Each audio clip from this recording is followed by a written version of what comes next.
Let's talk about election interference and executive orders. This is going to be a long one, but it's important, so sit down and buckle up. As many of you know, the SAVE Act recently passed the House, and the Senate is expected to vote on it within the next week. If you don't know what the SAVE Act is, I have another video on it, but the short version is that it's an attempt to use the pretext of election security to implement voter ID laws that allow the Trump administration to selectively enforce voter security in areas they want to suppress, as well as to place barriers to entry for women, people of color, and low-income individuals to vote. As of me filming this, they currently don't have enough votes in the Senate to break a filibuster, so that's good. Of course, the Trump administration is not stopping there. According to a recent article by the Washington Post, Trump and his team are circulating a legal draft of an executive order intended to use the specter of foreign election interference as an excuse for Trump to declare a national security emergency and twist the wording of several laws that give the president emergency powers in order for him to basically block any use of electronic voting machines or mail-in voting in future elections, as well as to require all voters to re-register before the next election with proof of citizenship. To say this would be the worst threat to democracy the U.S. has ever faced is no understatement. For a legislative body like Congress to pass the SAVE Act is bad enough, but for the president to do the same thing by executive order, unilaterally controlling the very process that gives them power, is nothing short of autocracy and cannot be allowed to happen in the United States.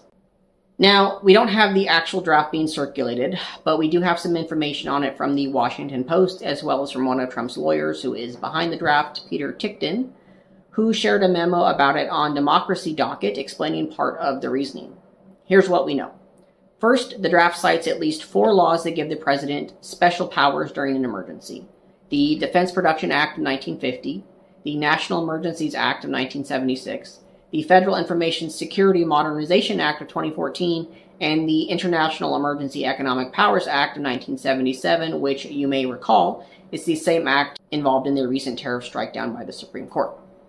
Second, the draft interprets certain parts of those laws that allow the president to declare a national emergency to address election interference much more broadly than those laws actually allow, which is to basically say that there is very strong and specific evidence required for election interference to be used as an excuse, not just the blatant statements the Trump administration is making that have already been disproven multiple times in courts, including in courts in Republican areas with Trump-appointed judges. As a side note, I wouldn't be surprised if certain foreign countries are allowed to create some pretext for election interference in the next few months so that the Trump administration can point to that as justification, so that's something to keep an eye out for.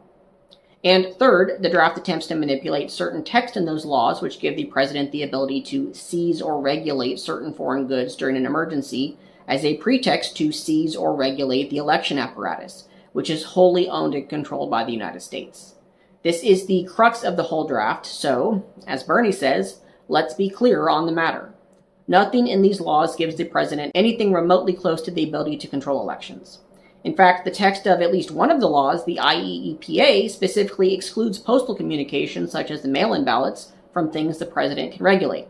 And in all cases, the regulatory power granted to the president is directed outward to the foreign entity, not inward, and in many cases explicitly requires armed hostilities, aka war, for the powers to activate. Which, on another note, makes it very interesting that the Trump administration is about to start a war in Iran. So, to bring it all together, the Trump administration is preparing to overrule Congress's failure to pass the SAVE Act by issuing an executive order that A, relies on twisted interpretation of a jumble of laws that date back to the 50s, to B, declare a national security emergency based on a pretext that does not exist, in order to C, grant the president emergency powers that the laws in question don't grant him, and in some cases explicitly prohibit, in order to D, give him the power to manipulate the very elections that grant him power in the first place.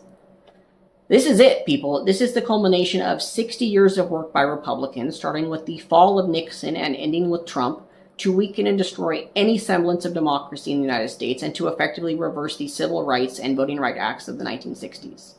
If we allow this executive order to take effect, there will be no more democracy in the United States. We cannot sit in our houses and wait for the perfect moment to protest, for someone else to act first, for our supposed leaders to do something any longer. We, the people, are the ultimate source from which any democracy draws its power, and this is our last chance to act with anything that even remotely resembles peace to protect that democracy. We need to protest, we need civil disobedience, and we must strike. If we do not take this opportunity now, the only path left to us will be despotism or civil war. There will be no more chances.